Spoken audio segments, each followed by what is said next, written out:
And this evening, Jeremy Stern's been with the BBC's arts editor, Will Gompertz.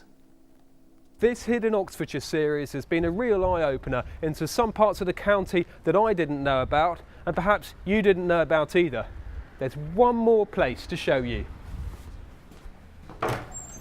This is Harris Manchester College, part of the university, and through these doors is some spectacular art.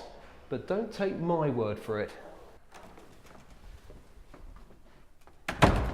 Will Gompertz. Hello, Hello, Jeremy. Will. Good to see you. Nice to see you too, man. How are you doing? Very well. Excellent. Now, when you heard about the Hidden Oxfordshire series, you asked us here. I did. Why so? Because I think it's one of the most beautiful spaces and places, not just in Oxford actually, but in the whole of the country. The chapel itself is lovely, late Victorian. But the reason I wanted you to come here, Jeremy, what I wanted to show you are the stained glass windows. They were created by Edward Burne-Jones and William Morris, those great pre-Raphaelite artists who worked together with the arts and crafts movement to make some windows which are obviously very celebratory, but also unbelievably beautiful. The colours that they use, the reds, the blues, the greens, the browns, are staggering. I'm trying to imagine them being made. Yes. And how long it takes and how many people are involved. I mean, do we know?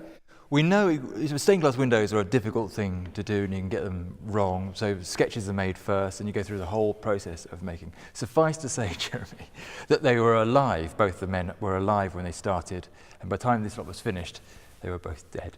Oxford is built around these great university buildings, and you can get into them and you can knock on the door and you're welcome, especially here at Harris Manchester. And then these windows by Burne-Jones and Morris, who feel like very Oxfordshire and Oxford characters, both in terms of their connection with this city and their spirit, their generosity. And here you can see up here, these windows are really they're sort of celebrating all the different virtues of faith and charity and generosity. I think that's the spirit of Oxford if ever there was one, isn't there? I think we saved the best till last in this series.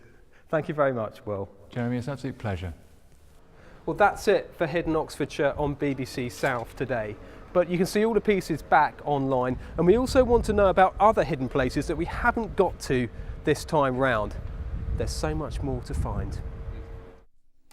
I can't